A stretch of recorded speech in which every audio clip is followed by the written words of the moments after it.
Reggie. Reggie. Oh, hey, I was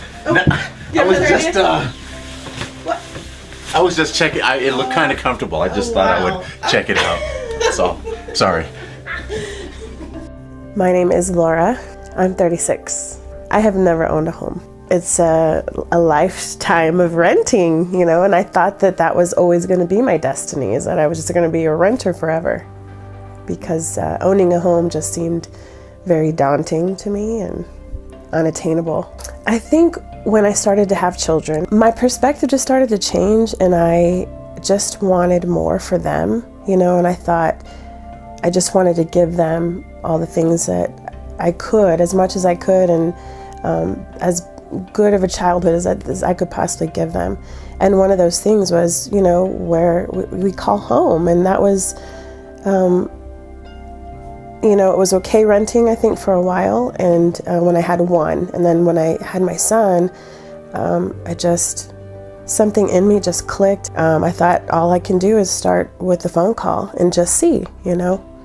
I wasn't prepared financially by any means. I hadn't saved a ton of money, or in fact, quite the opposite.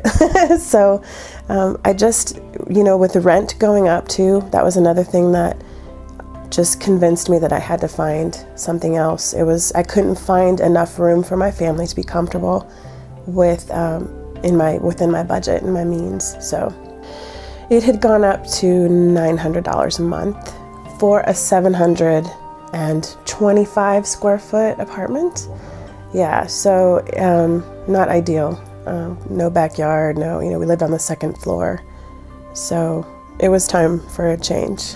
It's actually less than $900, and we have over 1,100 square feet, which includes, we also have a garage and a carport and a fenced-in backyard for my kids to play in, which all those things, you know, were amazing.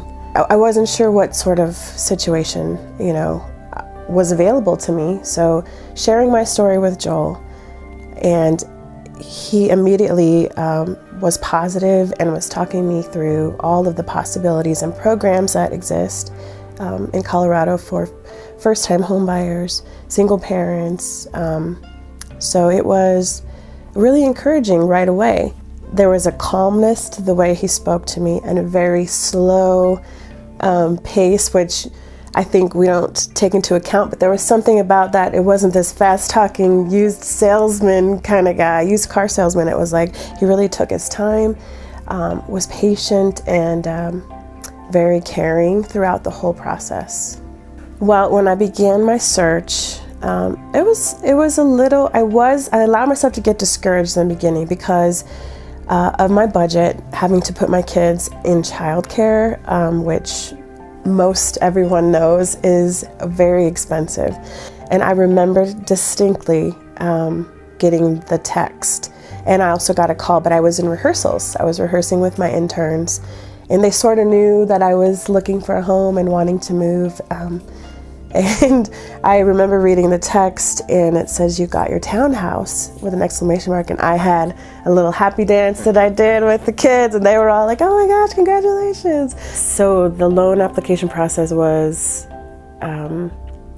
overwhelming to look at from the starting point. I knew that it was going to be a difficult process, and I would just take it one piece at a time, and as soon as I could, and check it off the list. And it didn't feel like too much, you know, and we got through all the stuff we needed.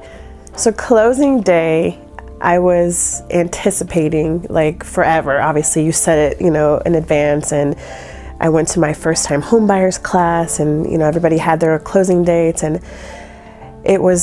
as it was approaching, it started to become really real that it was happening. However, just for me personally, I wouldn't let myself get excited or think I was walking away with keys until we were signing those papers. And so that day was huge, because I'm like, we're not backing out. The seller has signed. All I have to do is sign, and the home is mine. And now I can get excited, because I didn't want to be disappointed that I wasn't going to get it. Joel offered me information about CHAFA, so the Colorado Housing and Finance Authority. Sorry, I always forget the A. And because I make in the $60,000 per year, and I was only coming in with a single income, with just my income in the process, I qualified to get assistance, and we got $5,000 through CHEFA.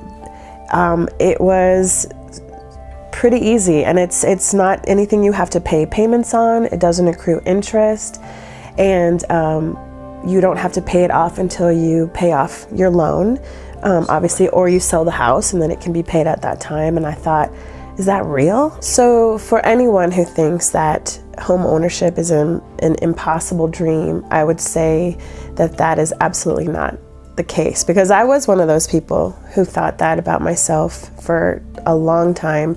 I've never had an amazing credit score, and I still don't, though it's getting better.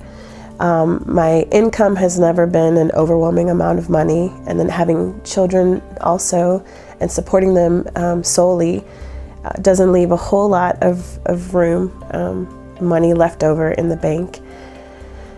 However, this can happen. It's possible. And after I made that first phone call to Joel and realized all of the possibilities, and that there were things to help me get started and off my feet along the way, that